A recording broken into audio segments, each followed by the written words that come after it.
Well, good afternoon, and welcome to Season 4 of Itasca Water's Practical Water Wisdom series, which focuses on issues related to water and ways to resolve those issues. I'm your host, Brian Whittemore. Today's episode is called Water Wishes for the Holidays. Itasca Waters is a nonprofit volunteer organization headquartered in the Itasca Headwaters region of Minnesota for the purpose of educating folks about the value of clean water for the environment and the economy. Itasca Waters has provided 15 years of protecting and promoting clean water in the region, brought in $3 million in grants and contributions, all of which went for water science and education, educated thousands of students and community members, strengthened local conservation capacity, and been recognized as a key nonprofit for lake and watershed stewardship. Although we are located in the headwaters of the Mississippi River, the Great Lakes, and Hudson Bay, you don't need to live near us to join us. Please consider becoming a member of Itasca Waters by using the QR code on your screen or going to itascawaters.org/donate and using the guest login. Membership is quick, it's secure, deductible, and is only $35. We thank these partners who have been with us all along for helping Itasca Waters offer our Water Wisdom series. Dr. John Downing, Hilarie Sorensen, Sawyer Lorentz, and Holly Ristau will speak to us for about 40 minutes and then take your questions. To submit a brief question, just click on the Q&A button on the bottom of your screen and type it in. You can do that at any time during today's program. We will read the questions on your behalf. Today's program is being recorded and will soon be available on our website at itascawaters.org. As we mentioned, the subject for today is water wishes for the holidays. And first, Holly Ristau will speak about how to share a book with children and how to tell your own water stories. Next, Hilarie Sorensen and John Downing will share information on several children's books that might make great gifts or just great reading. And finally, Sawyer Lorentz will talk about how she integrated art and science to create an informative coloring book. Holly is a retired librarian and storyteller who spent the majority of her professional years teaching on the White Earth Reservation in northern Minnesota. She was the library director for the 3 libraries in the Mahnomen Public School District and the White Earth Tribal and Community College. She used storytelling as a teaching tool at all levels and favored folk tales, native legends, and why stories. Dr. John Downing is the director of the Sea Grant College Program, a research scientist at the Large Lakes Observatory on Lake Superior, and a professor in the Department of Biology at the University of Minnesota, Duluth. Hilarie Sorensen is the Water Resources Extension Educator with Minnesota Sea Grant. Her work focuses on helping Minnesotans address complex water quality issues in Lake Superior and inland lakes and streams by delivering accessible, credible science, resources, and programs to meet their needs. Sawyer Lorentz works as an environmental scientist at an engineering firm in central Ohio, where she helps run a native mussel survey program. She became deeply interested in participatory science during her master's studies at the University of Minnesota. So, to begin today's program, here is Holly Ristau. Bonjour, Holly. Good morning. Thank you so much for asking me to do this today. I'm really excited. I'm going to start today by talking about telling your stories. It's very important that your children understand how important water is to you in your life. And one way you do this is by sharing stories. Sometimes many people don't feel comfortable coming up with their story. They don't feel there's enough there. But I want you to know that stories that involve you and your growing up are stories that stay with your child and go on and on and on through generations. So I'd like you to attempt to tell your stories. And I'm going to give you some hints today on how to develop them and how to tell them. Let's get started right away. One of the reasons I have you tell stories, or I believe in telling stories, is when you tell a story to a child, you're looking at them real close, one on one, and you can see how they're responding. You can see what's interesting to them and what makes the story real to them. But more importantly, they're getting words from you, words that they have to turn into pictures in their head. That is a skill that you need to be a good reader. And when we see kids coming into school now who have been raised on screens, they've never had to make up their own pictures. And sometimes it's a hindrance in their learning to read. So not only are you teaching your child about the importance of water in your life and books in your life, you're also helping them to become better readers. If you're thinking about family, think about if you're trying to develop a story, one thing you can do for ideas is think about all the different houses you've grown up in your life. Start with where you were born, go through there, and just write down things you remember about the place you lived. And it's amazing how many stories come out of those very, very small seeds. You can develop stories that involve your vacations up on the lake. I'm sure that has a lot to do with your love of water.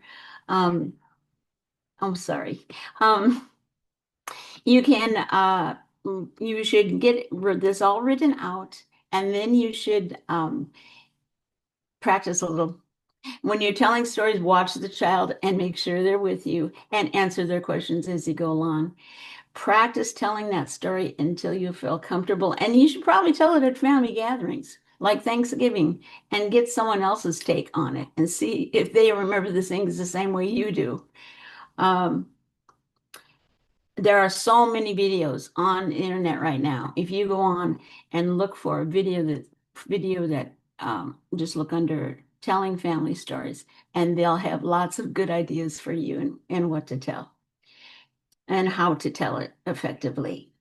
Um, just remember, get details. Talk about how a place feels, how a place smells, how the taste you're getting. Just make the story as real as you can and take your time. Also, encourage your children to tell their own stories with details. It's a dying art, storytelling, but I think it's very, very important. I apologize for my cat. He thinks I'm talking to him. All right. Um, I'd also like to talk to you about reading to your kids.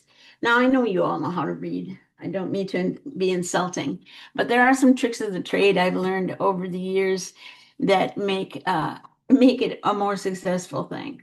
Um, First of all, choose a book that you really want to read, one that you enjoy. A child can pick up exactly how you feel about the book, and sometimes that's a more important message than the whole book itself. So make sure you're interested in what you're reading and you want to share it with your children.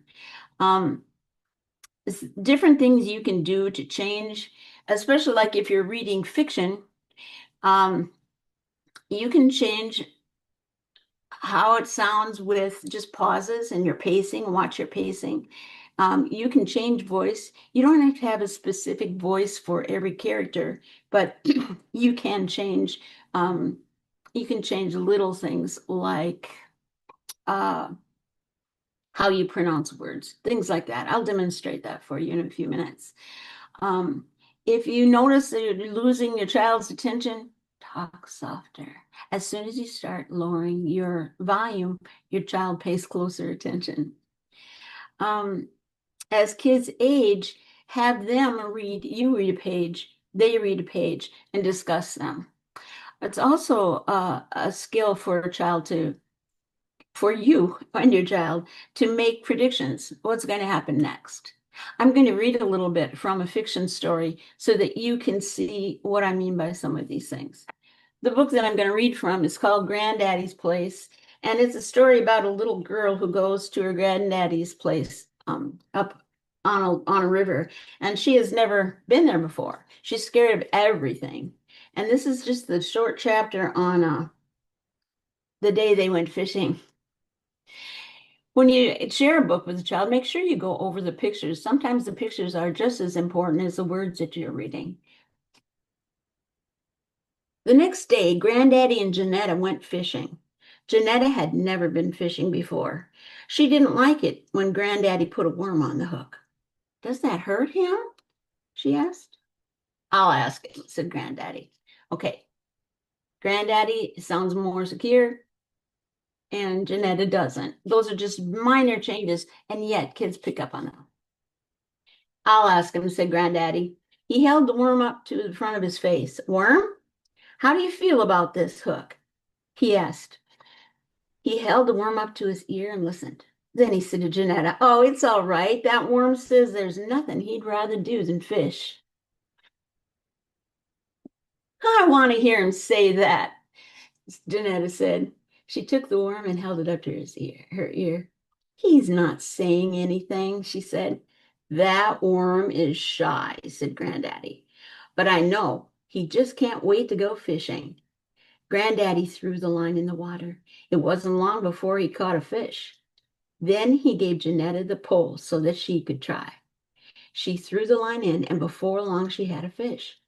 It was just a little fish. Janetta looked at it lying on the bank. It was moving its fins and opening and closing its mouth. I think it's trying to talk, Janetta said.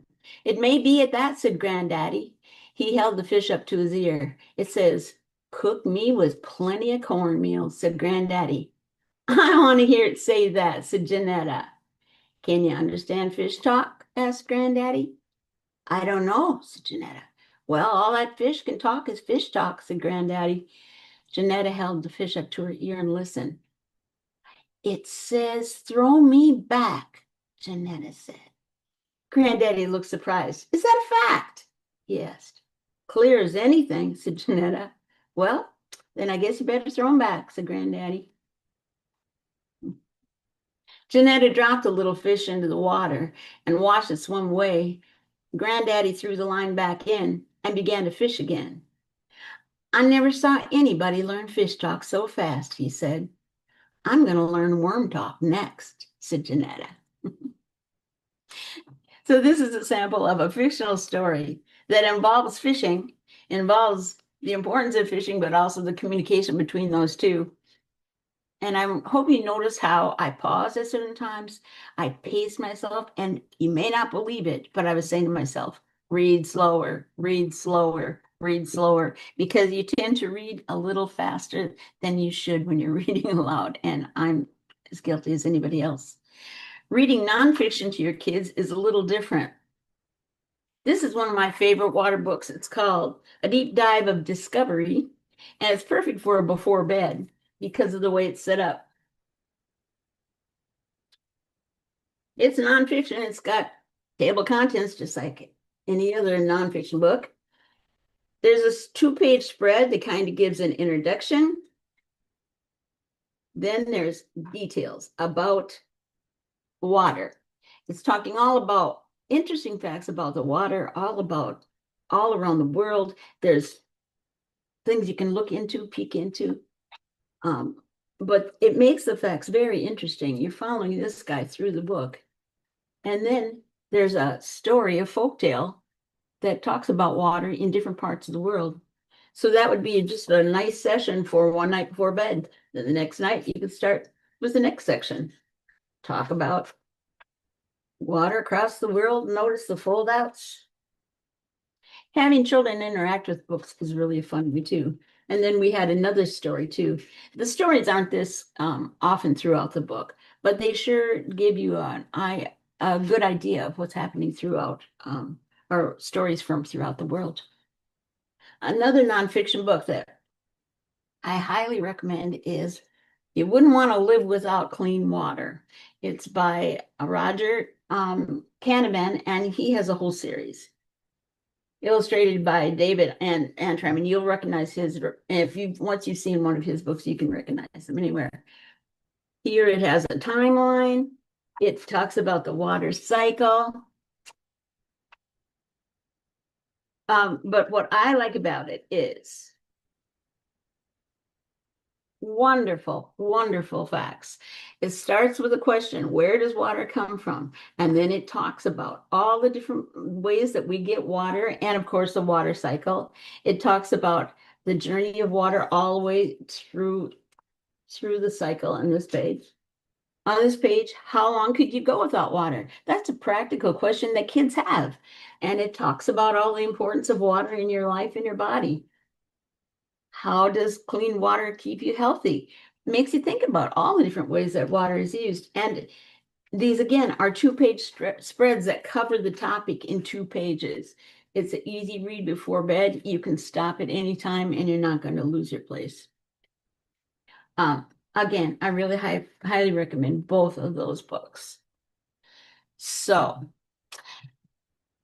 I hope that these tips kind of help you in choosing books that you like, choosing books that your kids would like to hear, noticing when your kids are paying attention and when they're not. Always go back to pictures. Ask kids what they think. Ask them what's going to happen next. Ask them how much water do you think there is in the world? Ask them what they think answers are so that they're interacting not only with you, but with the information in the book. I hope you'll feel confident in sharing books with kids and in choosing books. And just to help you with choosing books, we have made a book list that I'm sure you'll find something on you'll enjoy. And Hilarie and John are going to be sharing that with you. Would you like to do that now, Hilarie and John? Okay, can everyone see my screen all right? Perfect. Okay. So first I'll just mention that this image was generated using AI, so this is not a place on Lake Superior that with this beautiful dock here. So thank you so much, Holly, for that spectacular introduction. My name is Hilarie Sorensen, and John Downing and I, John is director of Minnesota Sea Grant. We're going to just spend about 20 minutes going through a few of the books that we've found through generating this list that I hope you all will be able to enjoy. This is by no means an exhaustive list. It's something that we want to be a living document and add to over time. We appreciate any recommendations that folks might have about their favorite water book that they've enjoyed, as a child or reading to the children in their lives. You can access the current list by following the QR code on your screen or by visiting the Minnesota Sea Grant website or simply by Googling Minnesota Water Reads. So all of these things are on the screen here, various ways of accessing this current list. Now, I had a personal interest in this project. It's been a lot of fun to work on to explore different water-related books for children of various ages. I have 2 little ones of my own. I know John has some grandchildren, but even outside our personal interest in this project fits really well within what we do at Minnesota Sea Grant. So we were very excited when the Practical Water Wisdom planning team came up with this idea to highlight water books for children. So Minnesota Sea Grant is a connection between Minnesotans and the water that we all share and love. We're a partnership between the National Oceanic and Atmospheric Administration and the University of Minnesota. We are one of 34 Sea Grant programs that exist in every coastal state in the nation, and we are here because of Lake Superior, but our mission spans all the water throughout the state of Minnesota. And we have several focus areas that we work within. One of them is environmental literacy and workforce development. So this is really helping communities understand their water resources, how we're all connected to water. We have a primary goal of inspiring young people and helping children engage in aquatic science.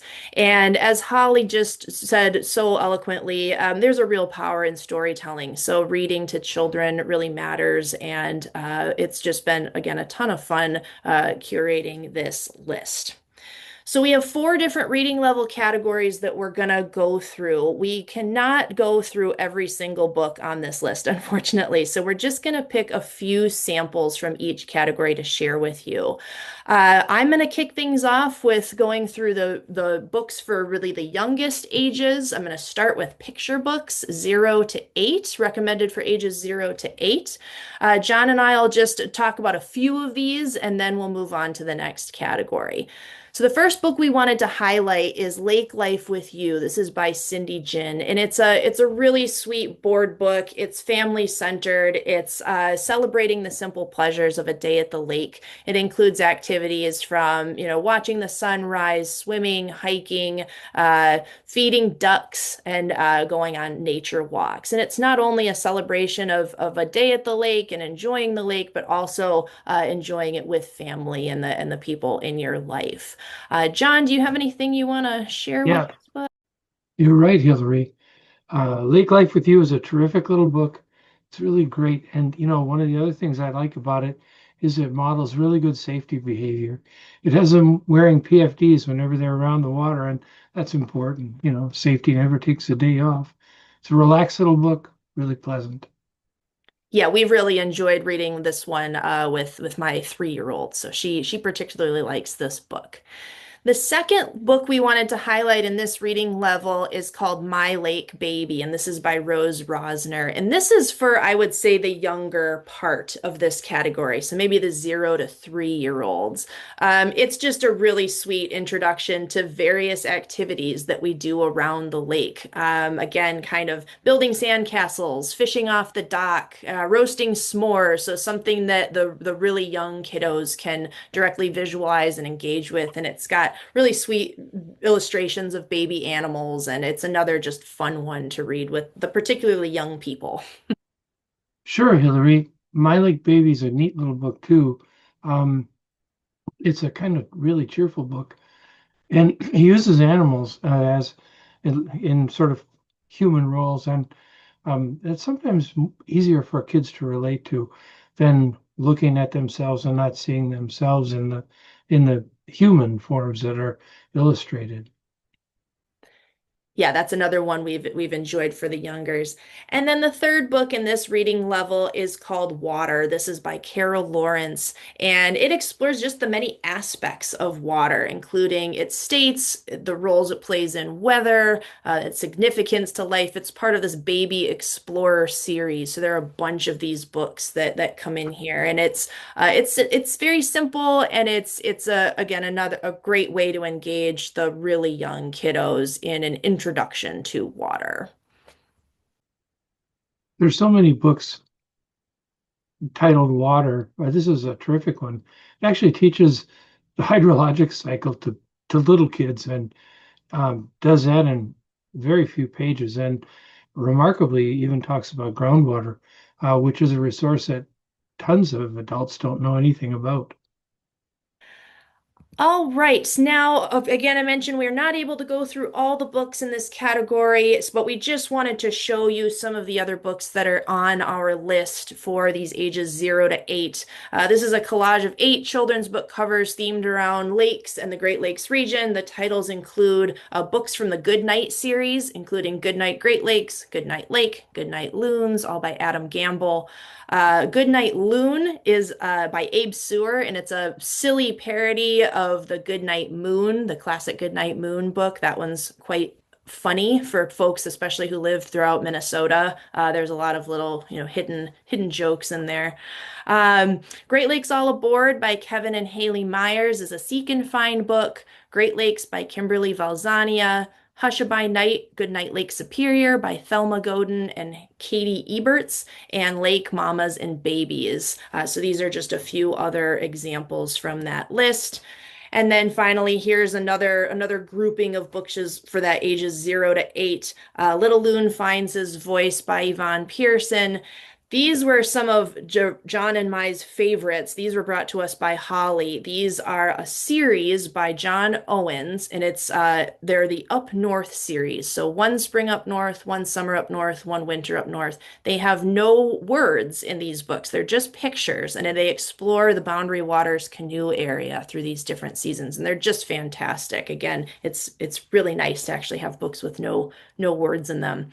Other titles in this category are The Big Blue Lake by Robert Armstrong, The River by Hanako Klulo, and Over and Under the Pond by Katie Mesder and Christopher Neal. Yeah, Hilarie, I sure do agree with you about those Up North books. Those are terrific and really fun. I also really like Over and Under the Pond. Neat book. written in sort of New England, so it's really over and under the lake. And then there's The River, which is one of those books where you follow a fish through the diverse pages. Very nice. Thanks. Okay, on to our next category. This is for early readers. This is kind of from the ages 5 to 7 or 5 to 8, kids who are just starting to look at books more on their own, maybe starting to do a little bit of that reading. Again, we have way too many books to go through in detail, but wanted to highlight two in particular. The first one we wanted to highlight is Back to the Lake. This is a rhyming celebration of summer lake life told from the perspective of a child. So this one's particularly cute because it highlights activities that us grown-ups may not even think of, such as doing a cannonball off the dock, again, fishing, hiking, and enjoying unique treats like banana mint berry ice cream. So it's a silly, sweet book. It's designed for children ages 3 to 8 and includes an interactive section at the end where young readers can actually draw their own lake memories. So it's again a really sweet book. Yeah, it's kind of like as soon as you get home from the lake, you want to go back and do all kinds of fun stuff. That's a sweet book. And then Pond. I know this is one of John's favorites. So this is a beautifully illustrated celebration of conservation, teamwork, and the that children have to make a tangible difference in the world. So this book starts with a young boy named Matt who's doing a hike in the woods late one winter, and he discovers a little trickle of water in this junk-filled spot that they refer to as the pit. So this boy Matt recognizes that the pit used to be a beautiful pond, and he's inspired to restore it. And so he brings in the help of his sister and a friend, and they all work together to clean up the trash and build a dam. And over time, it goes through the seasons, and the pit slowly starts to turn back into the pond. And the children are able to see the animals, such as birds and frogs, that start to use the pond, and it becomes a migration spot for birds as they're migrating south. And so they've restored the pond, and then they also work with their father to restore an old rowboat, so they're able to go out on the pond in the summer. It becomes a place to ice skate in the winter, and so it's really a nice book about the actions that young people can take in their local environment. Yeah, as Hilarie said, it's about what children can do, and it's about messing around in water, and it's like I did when I was young, always in a mud puddle and trying to divert water. It's really, as Hilarie suggests, it was one of my favorites. Thanks.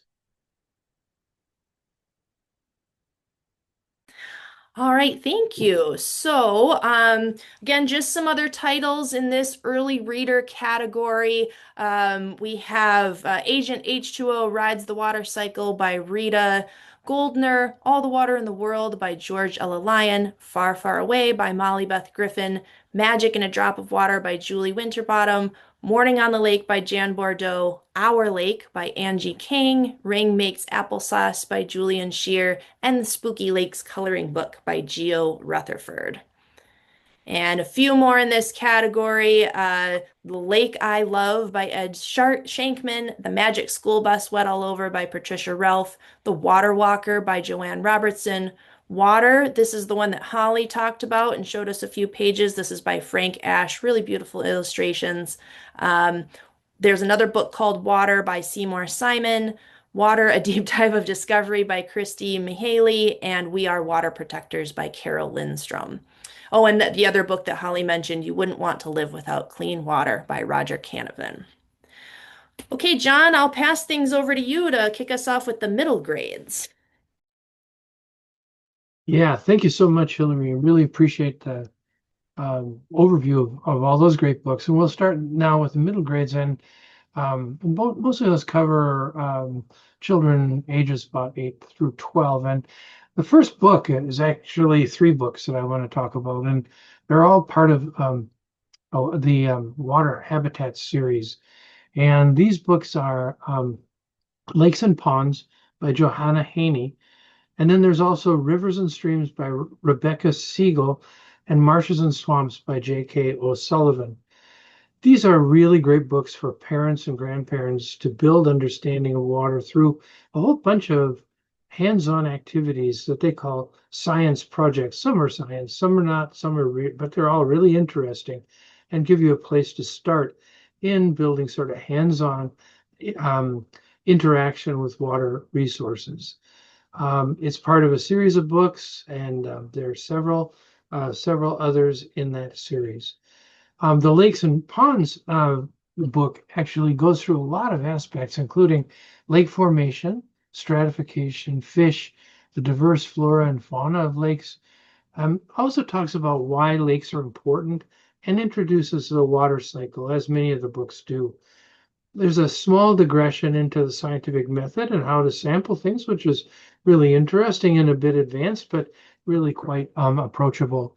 Also, there's a lot of discussion on vascular plant ecology and food chains, optimum habitats, and many other concepts, including water conservation. A really interesting set of books that give those of us who are trying to do hands-on activities with kids some starting points for some of those activities. Yeah, just for the lakes and ponds, marshes and swamps and rivers and streams, these Explore Your World books. One thing that's really great about these are the hands-on activities that they each include to do with young people. And so it's a fantastic activity to do with your grandkids or nieces or nephews or children or whoever. And they're all hands-on STEM activities that are really nice. The next book I'd like to highlight is Great Lakes Are Freshwater Treasure. Obviously, Great Lakes cover about 11% or constitute about 11% of Earth's freshwater, surface freshwater. This is a book that is written by Barb Rosenstock, and it's illustrated by Jamie Christoph Richley. It's an excellent book on the Great Lakes. It has science that's been vetted by professionals, and I think that's pretty important to know that the science is actually accurate. It gives, among other things, an introduction to the difficult topic, almost intangible topic of continental glaciers. It has great illustrations of the animals and plants in the Great Lakes. It talks about how water travels great distances and then is engaged in this overall water cycle that covers millions of years, really. It also talks about Native Americans' use of water resources and also delves into fisheries and water-based industries. There's a bit of a discussion of pollution and also on conservation of this massive water resource that is essential to North America, but also to the planet. The final book that I want to highlight is called Water, Discovering the Precious Resource All Around Us. This is written by Olga Fediva. It's a beautifully illustrated book and looks at water on Earth and the major importance of fresh water in particular. It talks about things like why it rains, like why there's water underground. It talks about rivers, talks about rainbows, lakes, oceans versus seas, and why oceans are salty. It also concentrates on what's on and under the water everywhere, talking about coasts and shores and their importance, even things like hydroelectric power and the important topics of flooding, drought, and domestic water supplies. An absolutely beautiful book and really fun to read with kids. There are also several other books in this series, and we haven't listed them all here for the middle grades in ages 8 through 12. But A Journey into a Lake, which is quite a fascinating account of what goes on in lakes, all about the Great Lakes. The Journey into the Lake is written by Rebecca Johnson. All About the Great Lakes is written by Maureen Dunphy. It's fairly dense and in many chapters, and quite a lot of information on multiple aspects of the Great Lakes. And then, of course, a couple of books on water in general that come out of National Geographic. And they have typically very professionally done graphics and so on. The two National Geographic books are written by Melissa Stewart. And there is also Water, Why Every Drop Counts and How You Can Start to Protect It by Lisa Gary. Next, we move into the books that are created for young adults or accomplished readers, usually children between the ages of 12 and 18. And the first of those books that I'd like to highlight has really stood the test of time. And it's actually one that I used as a kid, but obviously has been updated over time. This is called Pond Life, and it's written by George Reed, and then updated much more recently. The Golden Guides, this is part of the Golden Guides series, and it was the Golden Guides were first published in about 1949 for primary and secondary school children. Pond Life was first published in 1967, and the most recent version was in 2001. It does a really great job of describing ponds and lakes and how several types differ from each other. It also includes lots of color images of different kinds of things that live in ponds and lakes too. I think it'd really make an outstanding gift for a curious young person if you pair it with a pond net maybe and a USB microscope or for a tablet or computer. The things you see if you look into Pond Life are quite amazing, and they're well explained in this lovely little book. I personally used it, as I said, since I was a kid. It was one of the things that deepened my curiosity personally about lakes and ponds. Terrific little book. Hilarie, anything on that for you? No, I love the idea of using this to actually get out in the field and start to explore these ecosystems. It's a great guide for that. The next book I'd like to highlight is called A Lakeside Companion. And this is written by Ted Rulsa, a freelance writer, and it's also published by the University of Wisconsin Press. This book treats in depth a lot of aspects of lakes and in a lot of technical aspects of lakes, but it's written in approachable language. It's somewhat conversational, and it treats a huge variety of aspects of lakes and how they function. It covers basic limnology. Limnology is the study of lakes, including things like stratification and autumn circulation or turnover, waves and water clarity. Also gives some introduction to the basic ecology of fishes, and talks about all kinds of cool things like ice and ice cover, and reviews the kinds of things that lives in lakes. And it also touches on lake protection and habitat improvement, among many other things.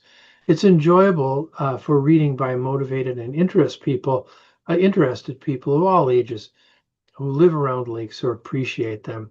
Not just young adults, but young adults of all ages, up to and including 80 or 90 years. So really kind of fun little book if you're not a technical scientist and you want to learn about lakes, and for the student who's really interested, this provides a terrific amount of information. So finally, for Hilarie and my overview of these different levels of books, I'd like to highlight about 5 other books really quickly. These are other young adult books about lakes, and this includes Lakes, a very short introduction by Warwick Vincent from Laval University in Canada. Lakes, Their Birth, Death, and Birth, Life, and Death, written by John Richard Saylor. Ponds and Small Lakes, which was written actually by Brian Moss, a wonderful scientist from Great Britain.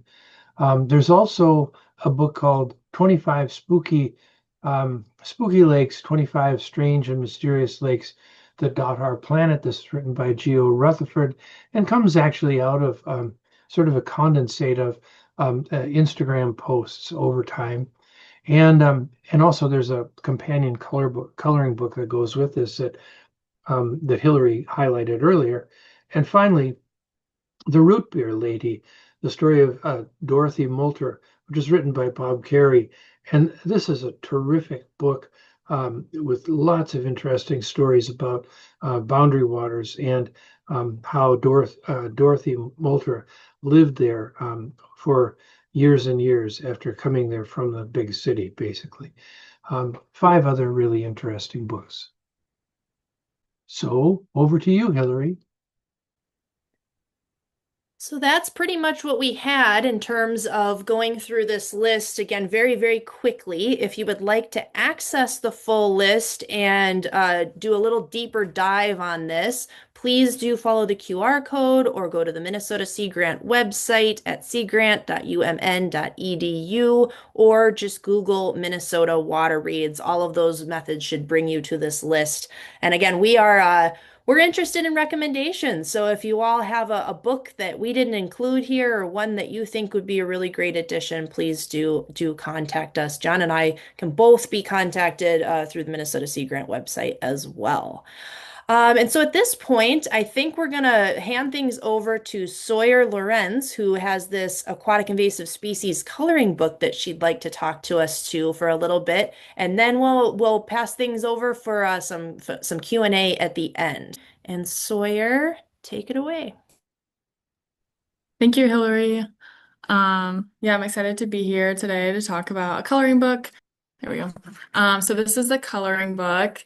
It started out, or I thought of the idea because I was going to a conference in Duluth. It was I think it was either the Midwest Aquatic Invasive Species Conference. It was an AIS conference, nonetheless. And as a part of the conference, they had a art and science show where they encouraged presenters to bring in a piece of artwork that kind of combined their research or some form of AIS theme to it. And my advisor at the University of Minnesota encouraged us all to participate, which I appreciate him doing. But at first I was like, oh my gosh, I'm not super artistic. I don't know what I'm going to do for this. And at the time, I babysat a lot, just as like a little side job throughout grad school. And I happened to be coloring with some of the kids I was babysitting when this idea came about. So I thought maybe we could just scroll through the PDF of the coloring book. It's probably the easiest way to look at it. Okay. Hopefully everyone can see my, oop.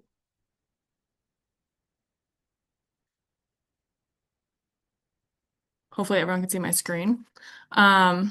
So I'm kind of the narrator of the coloring book.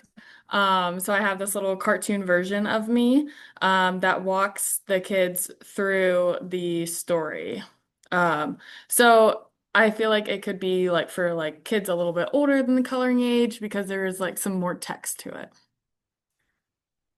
But then each page has a different aquatic invasive species with this little blurb that kind of teaches the kids a little bit about each species. So this one, say hello to the zebra mussel. No, not the zebra you're thinking of. These tiny mussels get their name because of the striped patterns on their shells, like a zebra stripes. But don't let their small size fool you, because they cause big problems. These little creatures love to stick on boats, docks, and even other mussels. Once they find a spot, they multiply fast, covering everything in sight. This makes it hard for other lake creatures to live and play. But guess what? We can help stop them by checking our boats and gear for these little invaders before we leave the lake. So it's definitely very cartoony, kind of maybe silly a little bit, but it just familiarizes kids with these animals. So you have the spiny water flea with kind of like a similar blurb on there. I also did the common carp. I used a combination of AI and hand-drawn things to kind of create these images. So like this one I hand drew. This one I used AI. The problem is AI doesn't know what a lot of these things are. So whenever I would try to prompt it to create a picture of a zebra mussel or a stencil of a zebra mussel, it would create this like crazy looking like fish with zebra like pattern on it. So that's where it became kind of difficult, and I had to draw some things myself. But yeah, it just goes through all these different species.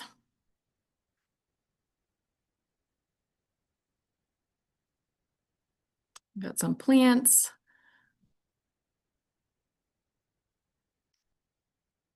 And then towards the end, I don't know how many I have in here. This one's more just the idea of clean, drain, dry, familiarizing that phrase to kids. And then at the end, there's even this little game where kids are asked to match the definition to the AIS. So it's like a little explore challenge at the end of the book. So again, this might be something for kids that are a little older, but yeah. And then here's another game that I called Spot the Species. So I said, all right, junior inspectors, our waterways need your help. Hidden on this boat are some invasive species that we just learned about. Your mission is to find them all. Look closely at the scene and see if you can spot the zebra mussels, curly leaf pondweed, and starry stonewort. Once you found them, circle each one. Remember, these invaders can be tricky to find, so keep your eyes peeled and take your time. Good luck and thank you for your important work. So this is kind of the idea of like you could do this on your parents' boat. But yeah, I just thought these games were fun. And then I created this little certificate of appreciation to show like, like even kids can play a part in stopping the spread of AIS, and its important work.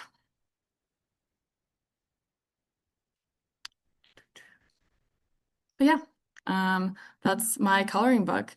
So I can pass it back off to Brian, and I think he's going to open up for some questions. All right. Thank you very much, Sawyer, and also Holly, John, and Hilarie. If you're enjoying today's presentation as much as I am, please consider becoming a member of Itasca Waters by using the QR code on your screen or going to itascawaters.org/donate and using the guest login. Now, let's get to the questions. And handling this part of today's program is Bill Granches, who's got a new coloring book to buy because Bill is the manager of Itasca County's Aquatic Invasive Species Program and also an Itasca Waters board member. Yours, Bill. Thank you, Brian. Oh, and by the way, Brian, I already purchased 5 and I've already given away 5. So it's a fantastic coloring book. Okay, I just want to remind everybody that today we're using the Q&A section. So if you have any questions, submit them to the Q&A icon. Don't use the chat function. Now I'll read the questions aloud that we've received, and we may combine similar questions for the panel. Now, if we don't get to your question and you'd still like an answer, you feel strongly about that, please send an email to us at info@itascawaters.org. We'll be sure to get back to you after the program. Okay, I just closed my questions. All right, first questions for Holly. Holly, I'd love to see more water-themed books in our community library to spark curiosity and connect people with nature. How can I encourage the library to expand its collection in this direction? I think you could start by using our book list. Take it in and say, here, and if you want to do your homework ahead of time, you can see what you have and what you don't have. But if you bring this in as a curated book list of books that we've gone through and found that are they're good science and they're enjoyable fiction and nonfiction, librarians are great at deciding what to buy by using your recommendations. So I think our book list is a really good place to start. Excellent. As you can probably see from my lighting here, the sun just came out. Okay, if you could recommend only, I guess this is going out to everybody, but if you could recommend only one book to spark a lifelong interest in water, what would it be and why? Holly, why don't we start with you? Well, a lifelong interest. I think I'd have to go with this one that we talked about today. It really covers a lot of things, but it does leave some questions in your mind. But it doesn't just cover what's happening in Minnesota. It covers what's happening in the whole world. And so I think this would be it would leave lots of things for people to look into. So I'd kind of go with this one, actually, if I had to choose one. But there's a lot Excellent. of them out there. Hilarie, John, Sawyer, do you have any? Yeah, I really What? love the book Water that Holly just highlighted. And for me, there were a few that I found out through generating this list. That was one of them. John had some fantastic recommendations in here too. One that I have read a lot in our home is Little Loon Finds His Voice. And that's just a really sweet story that my daughter immediately attached to, loves loons, wanted to know more. And it's just a really nice book about that. And then this Up North series, I thought those were just phenomenal. I was completely new to those, and they're great. So those are. It's really hard to choose just one. I don't think I can answer that question very well, but those are ones that really stood out to me. Yeah, and for upper reading levels, I can speak from personal experience because that happened. It's this book here really did spark a lifelong interest in aquatic systems, and also living out of a lake helped a lot too. But getting out and actually seeing stuff, and seeing little squirmy little organisms and understanding how fish worked really made a big difference to me. It's a very inexpensive little book and kind of beautifully illustrated in a way. Of course, I thought early on, wow, this is not a great book, but in retrospect, I learned a ton from that book. Very good. Okay, next question. This is for Holly again. Holly, do you have tips for encouraging reluctant readers to develop an interest in reading, especially when it comes to nature and science topics? It's amazing what they've done with nonfiction since I first started. Take this person to the nonfiction section of a library and just have them go through and find one that looks good on the front cover, and sit down with them and go over it. Read to them, have them read back to you, discuss any problems, any words they don't understand, but find something that that child is interested in. And it's amazing how driven they are to learn more. So that would be I would say go to a nonfiction book and you can find them in your public library. Wonderful. Holly, got another question for you. Okay. Um, for parents, and actually I'm going to say grandparents too, for parents and grandparents who want to use reading as a way to connect with their children, grandchildren, what resources are available to help them become more confident and effective readers? You know, the best thing you can do is read out loud. Mhm. Read out loud when you're at home to yourself. If you have a book that you really want to share with your child and you're nervous about reading, read it out loud at home. Listen to yourself, record it on your phone. Listen and see where your glitches are and what you can do to improve it. But honestly, sitting down beside that child and reading to them is an experience that can't I can't tell you how important it is. It isn't just how you sound, it's the feeling and it's obvious the caring that's there. And it makes a connection that you can't get any other way, I believe. So just keep reading more and more. You get better and better. Remember when you see it, someone speaking, speak like they speak. When you are put yourself into the book and Mhm. the listener will grab onto that. Very good. Thank you. All right, this goes out to the panel. For families who notice their child getting excited about all things aquatic, what are some of the next steps they can take? Experiences, conversations, or simple activities that help them nurture and build on that curiosity? Anyone?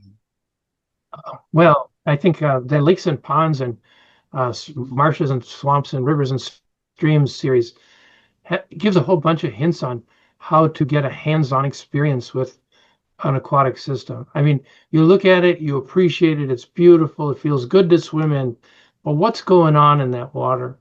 And I think that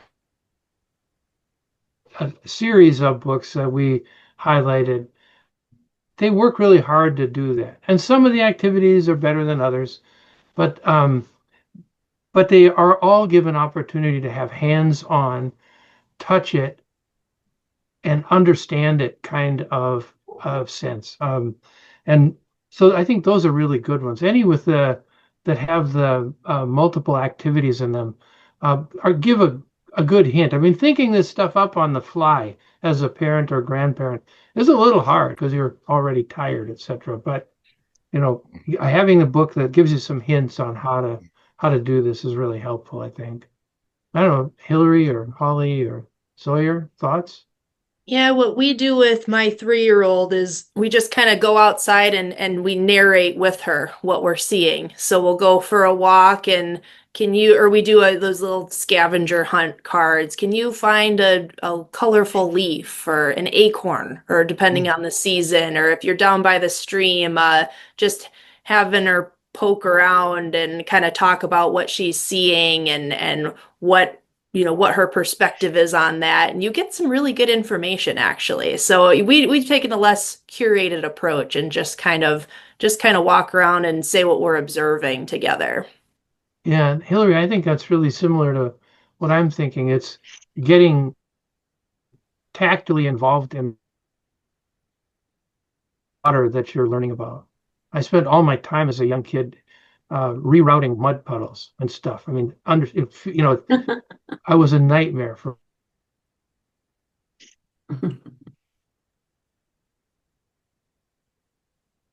etc. Was so fun. Getting physically involved with it. You learn about it in a book, you hear about it from your parents, you go out and touch it and feel it and understand it. I'd like to add, plan your vacations around water things. Go to aquariums. If you're going to Chicago, check out the aquarium. If you're going to the Mall of America, go down to the aquarium downstairs where they get to touch starfish, I think. And sharks are over their heads. When you're vacationing, think about, well, I guess because I was water oriented, we often did water oriented things, but wherever we were, we found water things to go and do. So I'd like to add that. Very good. Okay. Holly, got another question for you here. Kids have a way of asking simple questions that can shift the way we see a topic. Can you share a moment when reading a story sharpened your perspective? Oh man, that's a hard question. Uh-huh. Let me think a little bit. Ah, it has nothing to do with water, and it did change how I told Okay. stories. But I have often had kids stand up and tell me I'm telling a story wrong because they know the Disney version. It has nothing to do with the original version. So then we discuss things like that. But honestly, I've never had a child change how I felt about something I was reading about that I can think of offhand. I'm sorry. Fair enough. Now we've touched on this a little bit on the outside. This is for everybody here. In your opinions, which of these books is most likely to inspire a teen to put down their phone and get outside? Hilarie, how about you first? I don't have a teen, so Oh, I'm not sure about that one. I'm gonna punt oops. this one to John because Oops. he has some of Yeah. those older recommendations. You know, I think it's outdoor activities. It's not the book. You become interested in the books as a teen because you are engaged in outdoor activities. And so going back to what Holly was saying, that outdoor engagement is really important. My two of my grandsons who are in their teens are just really engaged in outdoor activities, and that makes them interested in learning more. So in a sense, that interest drives the book interest. Looking stuff up. Of course, they can look it up on the internet and on their tablet and stuff like that. But learning the kind of the stories and the thoughts about it. Um, um, series of books was really inspirational to two of my grandkids and also to my kids when they were growing up. The same was true for my children. Being engaged outdoors made a difference in looking into the books. Very good. Holly or Sawyer, do you have anything to add to that before we move on to our next question? There's an awful lot of National Geographic specials on different water things, like Jacques Cousteau and different people. Teenagers, the teenagers I know, like to look at those, and then they want to go get more detail. And lots of times there's a lot more detail in a book than there is online. So Very good. We're running low on time here, so we have time for one more question. Decisions. I have a question. Oh, go. Where do we get the coloring book? Sawyer. I know the University of Minnesota bookstore sells it. That's where I got mine. You can visit it there online, and they do a great job of shipping it out promptly. At least mine arrived within a week. Okay. Okay. Oops. All right, last question. Ooh, tough. Rose, help me out here. Which one should I pick? All right, here. John and Hilarie, do you see any gaps in the water-themed books for kids and teens? Are there particular topics you wish authors would cover? John and Hilarie.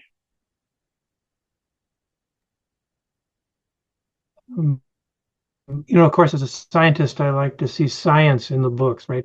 And I'd like to see more science in the board books. I know that sounds a little ridiculous, but there are a couple of them that teach the water cycle to children in the board book that's meant to actually put them to sleep. So as you're reading, so integrating, I think more scientific understanding is great because it can be done by very talented authors. Hilarie?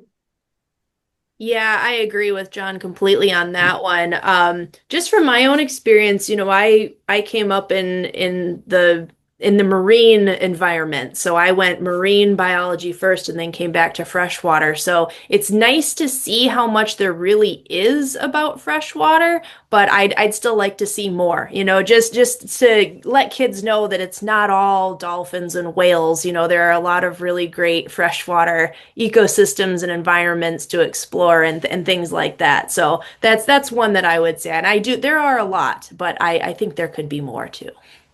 Fantastic. Panelists, everyone, thank you so much. Brian, back over to you. All right. Thank you very much. That's a great program today. This program will be available soon on our website, itascawaters.org. So please feel free to recommend it to family, friends, and neighbors, especially this particular program. Also, we are asking for your ideas about the Water Wisdom series. You can respond to the evaluation form we'll email you. The next program will be on January 8th and feature Shane Bowe talking to us about traditional ecological knowledge and lake management.